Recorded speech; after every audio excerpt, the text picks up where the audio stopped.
Okay, so what? Oh, excuse me.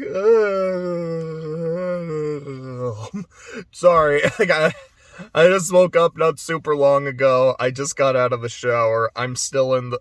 I don't like daylight savings time. Like I just get so tired every morning. I know yesterday around like 5:30, 6 o'clock, I got so tired I almost completely passed out. But that's not what I'm here to talk about. I'm here to talk about How to Train Your Dragon 2. Not 1, not 3, but 2. Um, as I've probably alluded to already in the title, I'm very mixed on this movie. I by no means think it's a bad movie. It's not one that I was just like, what is this? I don't like this. It's something more akin to Rise of the Guardians, where I can definitely say I like the movie overall, but there are some things that to me just don't quite add up or don't quite work. So I guess let's talk about the things I do like. What are the things I do like? Because it's like I enjoy the experience of watching it. I'm like, okay, I think the soundtrack is still good. I think the animation is still good. Something about the way Hiccup looks a little off to me though. And I don't know what it is. It's like, yeah, it's supposed to be 5 years later, so all the, characters from the first movie look a little older, at least like the kid characters, and they all look fine. But for some reason, there's something about Hiccup that looks slightly off. I think it's maybe like his nose is a little too big. It's something very small, and I don't know if other people have a similar vibe where they think he just looks a little weird. Maybe that's just a me thing, I don't know. But for whatever reason, I was like, yeah, I just don't like the way he looks. Everyone else looks fine. I think everything else and everyone else just looks better. Stoic in particular, like the second I first saw him, I was like, the movie just looks better than the first one. Then I saw Hiccup, I was like, oh, mostly. I can't really say I like the scope of the movie more. Okay, so let me just do this. So clearly if I'm like, let me talk about the things I like about the movie, that's definitely a problem. So let me talk about why the movie doesn't work for me while the first one did. And to me, it's all about the heart and soul of the film. By no means do I think this is a movie that has no heart. By no means is this a movie that has no soul. But its heart and soul is different.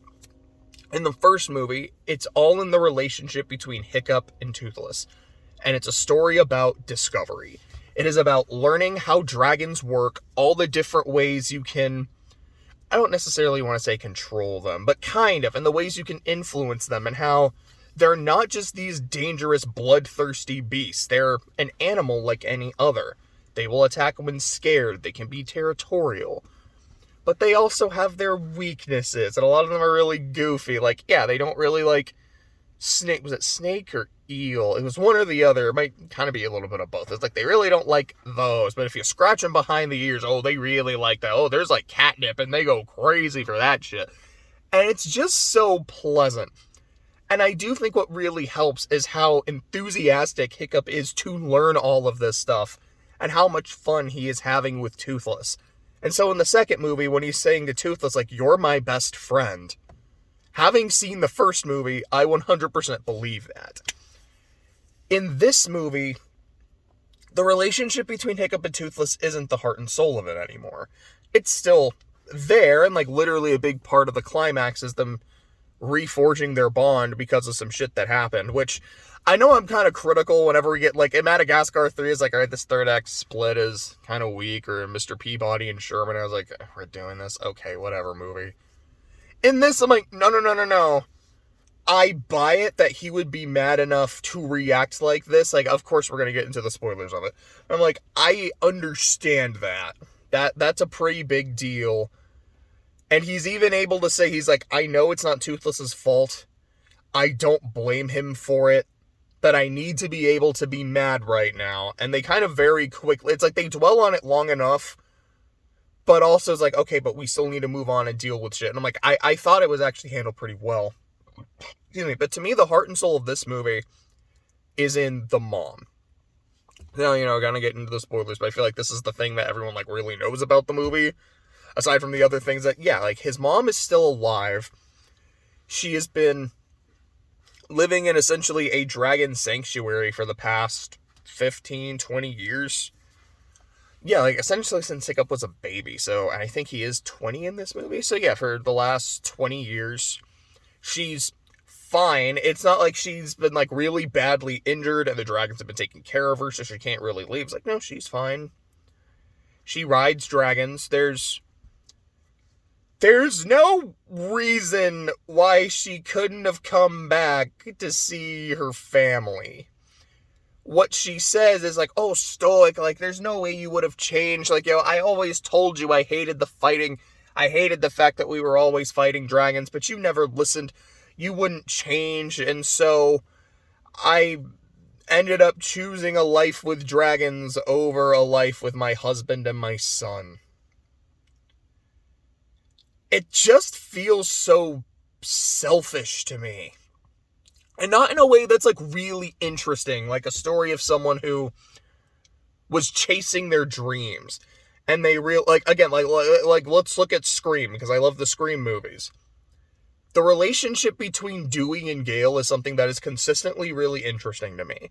These are two people who love each other, who have a genuine relationship, but it just doesn't work out.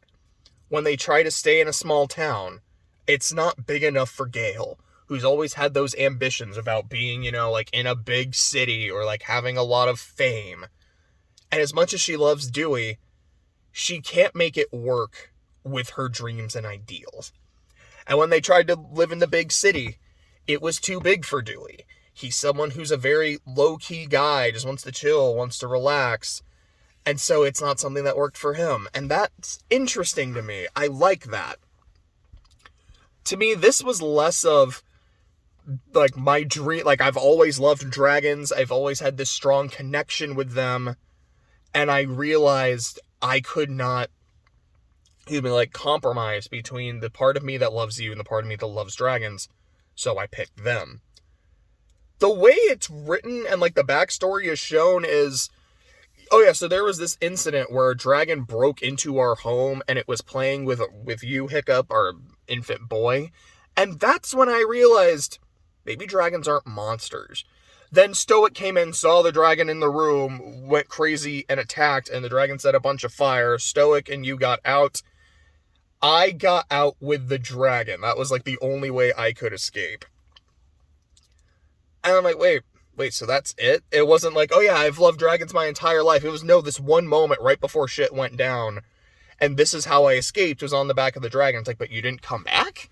And let your family know that you were okay? Like, Stoic, there's no way you would have changed. Yeah, no shit, he thought a dragon just murdered his wife. He saw a dragon, like, right by his infant son, and reacted. I'm kind of with him on this.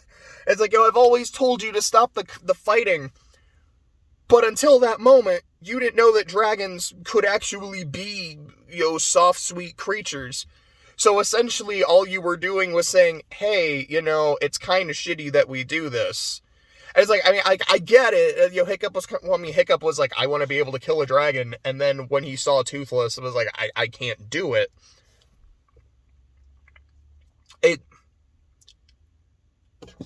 I don't like her. I really don't.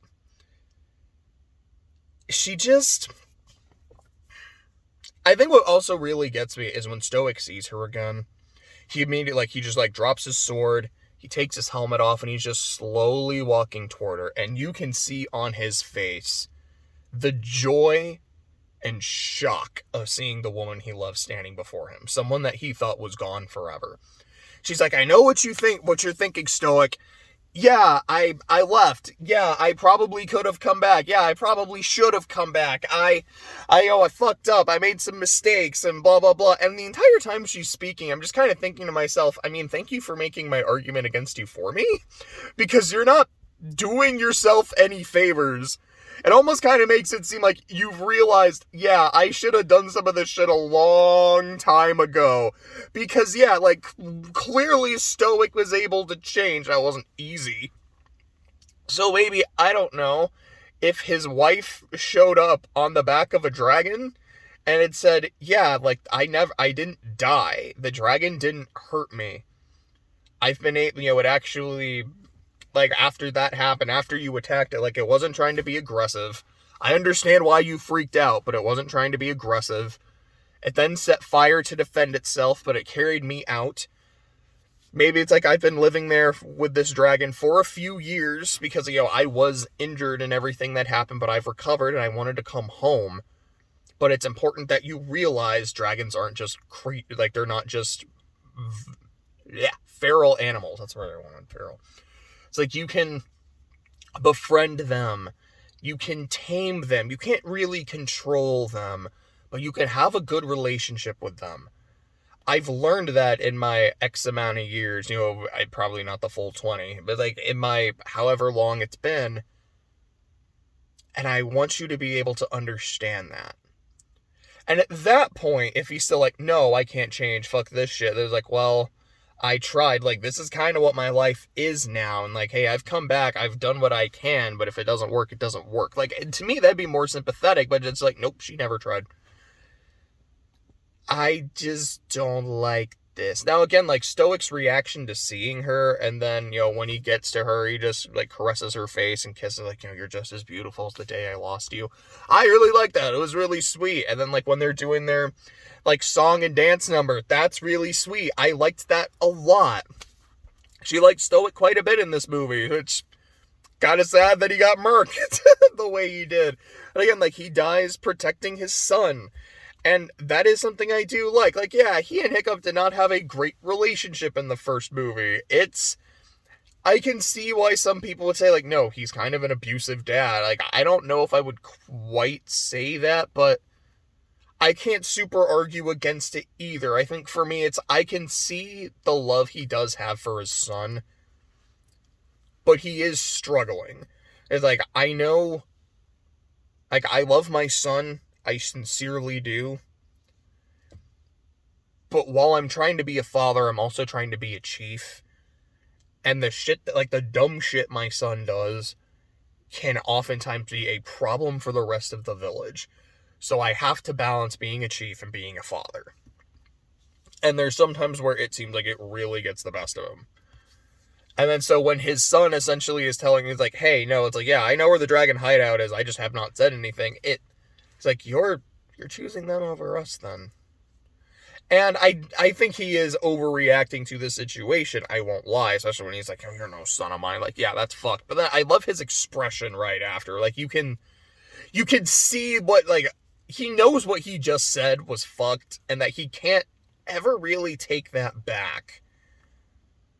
And you get that moment of humanity of fatherhood, and then he goes back to be in chief mode, which I think was really interesting. And then in this movie, he's just, I do like what they do with him. I think he's just written more sympathetic. The villain of the movie is his name, Drago, Bloodfist or some shit. I love his design of just this big Unga man with these, like, dreadlocks, like this dreadlock beard. He's got one arm because his other was taken by a dragon. Like, okay, that's a really cool thing. His thing about, like, yeah, like, most of us humans live in fear of dragons. Dragons, like, fucked up my home. They nearly killed me. They took my arm. And I decided I was not going to be in fear of them ever again. I wanted them to be afraid of me. That's pretty badass. I like that. And then you've got the way it's like he handles dragons is, he's like spinning this shit. He's going, rah, rah, rah. He's, trying to intimidate them, make himself look bigger. And then, we see him subjugate a dragon. I'm like, okay. That's pretty cool. I buy that. I like how he's different from Hiccup. Hiccup is, I befriended dragons by just kind of getting to know them and the ways you can tame them while being a friend. Like, essentially treating them as pets. And he's like, no, it's like, these are wild beasts. The way you train a wild beast is you make it afraid of you. I think it's an interesting contrast. The problem I have, though, is how the fuck does this guy have an alpha dragon in his back pocket? Like, these smaller dragons that he can, like, really puff out his chest and, swing shit around and put him in chains. Yeah, I buy that. I buy that they would be intimidated by him and that, he can influence them. How is that thing scared of him? He's like, it can breathe ice on him and make him fucking die. And then, okay, it steps on him and then he's dead. How is this thing scared of him? I don't buy it for a second. And you're like, okay, maybe this is not a relationship built on fear. Maybe this is a partnership, like Giovanni and Mewtwo, before Giovanni was like, you're not my partner, you're my slave, because Mewtwo was kind of down for it. He's like, I'm a little confused about what we're doing or what we're accomplishing, but I mean, I bet. But do you believe for a second that Drago Bloodfist has a working, healthy relationship with a dragon? No, there's no way he'd be like, all right, dude, like, this is what I think, this is what you think. I'm all about fear and control. You're all about fear and control. What is going on here? Because, again, I feel like an alpha would just look at him and eat him. I don't buy it. There's nothing for me to buy. Like, they don't explain it. Again, you see him, like, subjugate other dragons, like, another dragon. Like, oh, okay, this is how it works. I don't think that quite translates to it working on an alpha dragon. And then at the end of the climax of the movie, Toothless becomes an alpha dragon. Not physically, he doesn't, like, get super big and grow, like, Monster Hunter tusks or anything. But they're like, oh, shit, like, that's the thing, they don't even explain it. It just kind of happens. They're like, oh shit, I guess he's like has the authority of an alpha now. Why? Because he's been fighting an alpha dragon? That happened in the last movie. Because an alpha dragon tried to put him under a spell and he was able to break free of it?